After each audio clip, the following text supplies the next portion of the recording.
Oke, assalamualaikum warahmatullahi wabarakatuh. Kali ini saya akan mereview tanaman cabai saya ya. Cabai saya usia 53 hari setelah tanam ya. Jadi 53 hari setelah tanam, ini bentuknya seperti ini teman-teman ya.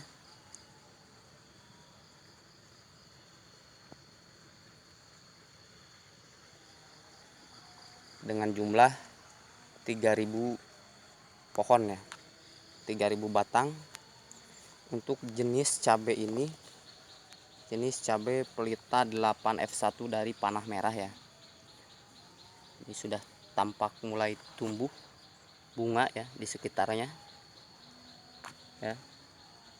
Alhamdulillah ini sudah pertumbuhannya luar biasa bagus teman-teman ya. Setelah saya melakukan kemarin berbagai macam cara ya. Salah satunya adalah cara saya menggunakan mohon maaf saya sebutkan merek dagangnya, Demolis ya, untuk mencegah keriting. Pas usia cabai saya 14 hari setelah tanam itu kemarin, ini saya sempat merasa bahwa kaget gitu, heran kenapa cabai saya kemudian daunnya keriting, tidak tampak bagus seperti ini teman-teman. Tapi kemudian saya melakukan penyepraian dengan menggunakan bahan yang mengandung bahan aktif abamectin ya. Salah satunya bisa Demolis, bisa kemudian Abasel. Tuh ternyata hasilnya seperti ini, bentuknya bagus ya teman-teman. Sudah mulai tumbuh buah di cabang V-nya ini. Di cabang V-nya ini ya. Ini buahnya seperti ini. Untuk jenis cabai rawit pelita 8F1 ya teman-teman. Untuk harga bibitnya sendiri sekarang, kemarin saya beli 226.000, untuk sekarang harganya sudah mulai melonjak ya. Karena merupakan bibit cabai pelita 8F1 ini merupakan favorit di kalangan petani cabai seluruh Indonesia ya teman-teman. Untuk cabai rawit hijau ya.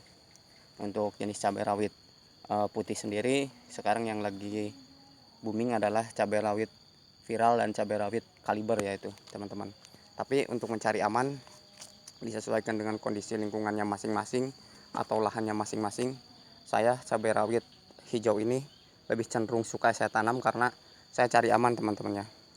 Jadi untuk menghindari berbagai macam penyakit, virus, terutama virus kuning dan keriting, untuk cabai rawit ini, cabai rawit hijau ini untuk di daerah saya sangat cocok, luar biasa teman-teman ya.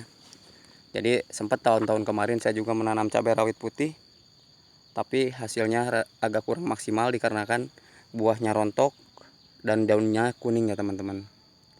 Jadi alhamdulillah untuk bentuknya sekarang sudah seperti ini, hasilnya seperti ini.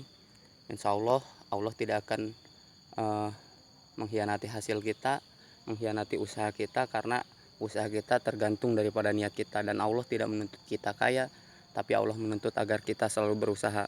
Sebesar apapun penghasilan Anda, sebesar apapun gaji Anda, jika Anda memang memiliki niat atau hobi ingin menambah penghasilan dari hortikultura, khususnya pertanian cabai dan terong ya, simak terus video saya bagaimana cara menanam cabai dan terong.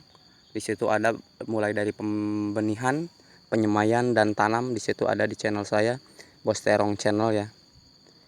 Jangan lupa like, komen dan subscribe untuk video saya. Semoga bermanfaat ya teman-teman. Sebetulnya saya awal mula bertani pun pas tahun 2018-2019 corona itu. Jadi saya coba-coba melakukan pembelian benih terong ya. 650 pohon, 650 batang, kemudian saya tanam, dan alhamdulillah hasilnya ternyata teman-teman menguntungkan ya. Sejak saat itu, sejak corona tahun itu, dari tahun tersebut sampai sekarang saya tetap melakukan budidaya cabai dan terong ya, seperti ini teman-teman ya. Jadi triknya ya, triknya bagaimanapun ya, sebesar apapun gaji yang teman-teman miliki, jika untuk bukan khusus petani ya, hanya melakukan sampingan saja atau sambilan saja bertani, jadi saya sarankan usaha menanam cabai dan terong itu memang betul-betul bisa menunjang perekonomian teman-teman semua ya.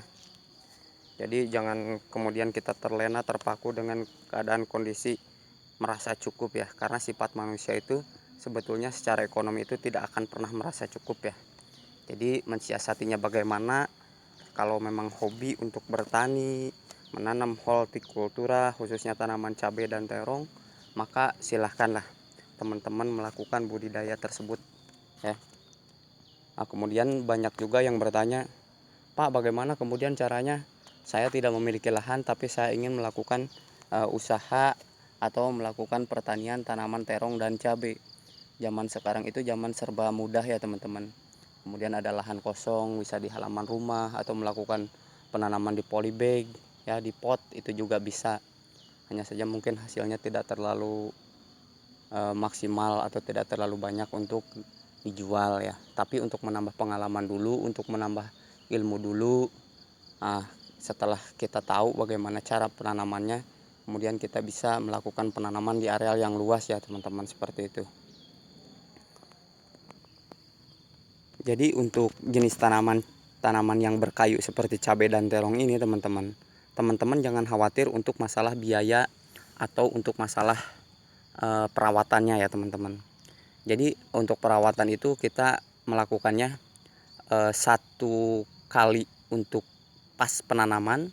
Kita melakukan pengocoran terlebih dahulu dengan menggunakan SP36 atau NPK ya, dikocor ke lahan, diamkan selama 1 minggu, baru kita benihnya siap tanam ya.